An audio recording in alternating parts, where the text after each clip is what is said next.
Hello, good evening, and welcome to another edition of One on One. I'm Michael Young. Thanks for joining us. With me today in studio is the AFC Regional Councillor, Mr. Haseef Yusuf. Thank you very much, Mr. Yusuf, for joining me. When I asked you to do this interview with me, you readily agreed. For all of our viewers who are going to be obviously joining us for the first time, this interview is the second part of two interviews that I have done. The first one would have been conducted in Georgetown with the Region 6 Member of Parliament, Mr. Veerasammy Ramayya, where we discussed several issues related to the party and stemming from a letter, of course, that was written by and penned by Mr. Yusuf, pointing out some concerns with respect to what had happened in Berbice as it relates to elections and the entire process, campaigning, funds, and it also discussed several things related to the Alliance for Change and its management and position on several issues. Now, Mr. Yusuf, thanks once more for joining me on this show.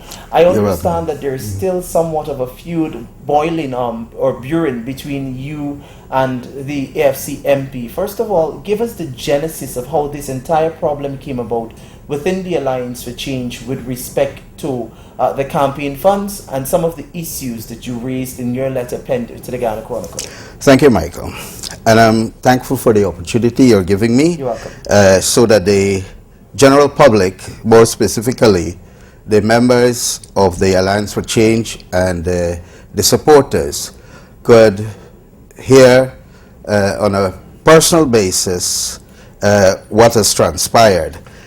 Many of them, 51 of them who were at the meeting on February the 1st, would have had a first-hand experience with what transpired.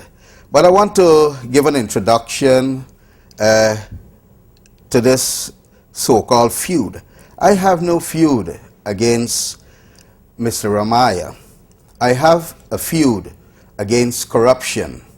I have a feud against the very principles which prompted me to become a member of the Alliance for Change. And because of those founding principles and those principles which attracted me, I find it that it is my duty, my sacred duty, to speak out against corruption within the AFC. Mr. Ramayya... Just to interrupt you at that exact point, so we are making an admission here that there are certain things that are not right within the party, the Alliance for Change. Yes, of course. Corruption within the party. Right, in Berbice here. Okay, in the Berbice. What I know about. All right, go ahead. Okay. Mr. Ramayya is claiming that whatever I have is a personal issue against him. But I want the supporters and members to recall that when I was cheering the rally at Whim, at Adelphi, at Train Line, and other places and other public meetings, I made glowing tributes to Mr. Ramayya. Never have I tried to degrade him in any way. I expounded and emphasized that this man was doing great for Berbice. I said so. But I said in my letter also that that image of a champion for transparency, accountability, and against corruption, right, quickly disintegrated on February 1st when a meeting was called and Mr. Ramayya claimed that he overspent money, $4.5 million. So the problem started with the February 1 meeting when the claim came to the Alliance for Change and its members at the Whim group. I would want That's to believe right, yes. that Mr. Ramayya, the Honourable Member of Parliament, would have spent in excess of $4.5 million, yeah. apart from the monies that he would have been allocated for the 2011 November elections. That's right, yeah. All right, continue. Yes, and what was upsetting to me, that being a chartered accountant, I looked at the financial statements he prepared, and I saw that they were grossly lacking in a paper trail, or what we call source documents, to support the spending. In fact, in 1 month, in November, he claimed that he spent $900,000 on food. Another month, the month before, he claimed $700,000 on food. I was shocked, and I asked him when he showed me this statement that where are the supporting documents? He said he doesn't have it, but I say you should have them. If you're going to make a legitimate claim that you spend these monies, then you should have documentation to support these expenses. He could not have done that. He made the same simple remark he made to Guyana Times that people don't give bills and receipts for chicken, fish, and celery in the market. And I totally agree with that. But when you're spending $900,000, right, people money, right, campaign money, then you got to account for that. But are you aggrieved that even after this entire incident with respect to the monies, all right, it's brought to the party? In my interview with Mr. Ramayya, he said that after the matter was brought to the fore with respect to the amount of monies that he spent, there was no dispute within the party from the executive level that he did indeed spend these monies, but the problem was that he did not necessarily have the, as you said, had the receipts. But the party has made a commitment, according to Mr. Ramayya, Dr. Ramayya, to have him reimburse this money. Now, given the fact that that is put aside, what is your concern with respect to the entire, should the party, should the Alliance for Change, and should the people of Berbice refund Ramayya the $4.5 million that he said he allegedly spent without the requisite receipts? Okay, 2 points we have to note here. First of all, he was not authorized by the party, the executive of the party. This is what I know. He was not authorized to spend in excess of donations and what was given to him. He had to work within a budget. I mean, we're talking about budget cuts here. Good? And if you know you have X amount of money, then you should work within that budget. Right? Yeah. So the second point is that if the AFC is saying now that they are going to reimburse him, I'm totally against that. Why? Because you have $4.5 million and there are lots of question marks behind that. How was the money spent? Are we going to take his word now that these monies were actually spent for so-and-so? Or are we going to say that, look, we need to have evidences, we need to have source documents? Good? Now, if the Alliance for Change does decide to embrace the position that Dr. Ramayya did indeed spend this money, as a matter of fact, in one of my interviews with Mr. Ramchatan, held in Georgetown over the telephone, he said to me that there was no, the party knew that Ramayya had spent lots of money, Kathy Hughes had spent lots of money, Ramchatan himself had spent lots of money, and he had asked, why don't we ask Yusuf, how much monies did he spend?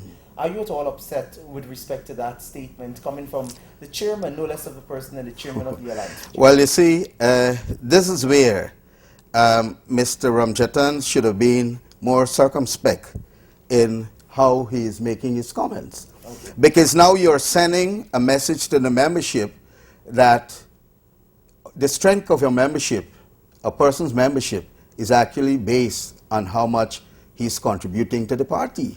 Good? And another point should be noted here is that I am not the one that claimed that I spent X amount of money, right? So why ask me how much money I have spent?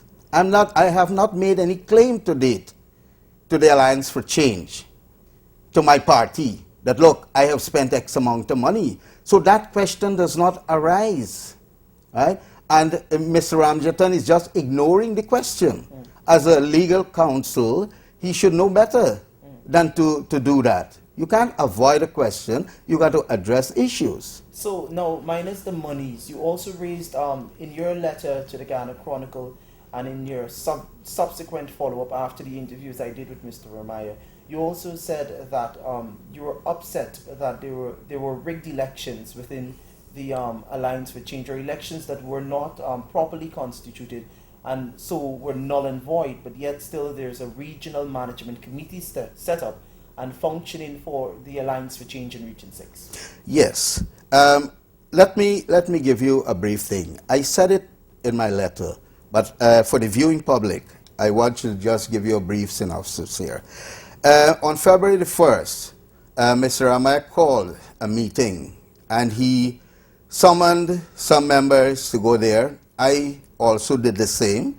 I called on some members to attend the meeting, that the meeting was to elect a regional management committee.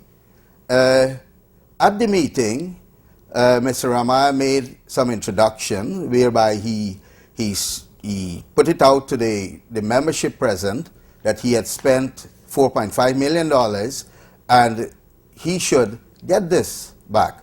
It's only right that he should get back his money. And the question about getting back the money is from donations, right? Fundraising activities. The membership present there did not agree to that. Did not agree to what? Did not agree to utilizing the party funds raised through donations and stuff to reimburse Ramayya at the level of Berbice? Right, yes. They did not agree. They did not agree. What they agreed on was that groups will be set up, and through fundraising efforts, these groups would take whatever is necessary for them to survive, and the extra money should be put into an AFC bank account and not handed over to Ramayya. Okay. Good. Subsequently, when I was elected, right, unanimously by all 51 members, Lionel Howell was elected as a vice chairman, Donna Matu as a secretary, and some other treasurer and office bearers, committee members and so on. And everything went on. Then what was wrong after that election? Take us through the process. Okay. After the election, you were elected, Donna was there, and several other persons. How did these fresh elections came about? Okay. Well, when the membership refused, and I put it over to them, about the $4.5 million, right, he was upset. I saw that he was visibly upset. And then he wanted us, the AFC in Berbice, to appoint a female in a position to oversee, in fact, to be in charge of the Whim office, the office that we were trying to set up. And I said at that same very meeting on February 1st that should not be, that we should invite applicants and we should shortlist them and select the best applicant for the job, that we should not be doing this, right? And I saw that he was mad. And then I think subsequently in your letter after that, you made the point that immediately after you were not informed of meetings that were being held to elect a new regional management committee, nervous Donna, you were told to hand over monies, and let's say the election happened. Yes. It happened in a manner that was not fair, that was not consistent with the best practice that speak about accountability and transparency, gathering from what you've said in the letter. Yes. Now I want to ask you this. Given the fact that the Alliance for Change has always been one of the parties in our country that has championed the cause for transparency and accountability, and now the party, would you say the party is now backpedaling with respect to how it's, the image it's painting to the public with respect to these issues? It said that you have to practice at home what you preach in public. That's right. I'm totally against what happened, because another election was held subsequently, and it was I would say fraudulent and rigged, because only a handful of selected members were asked to be there.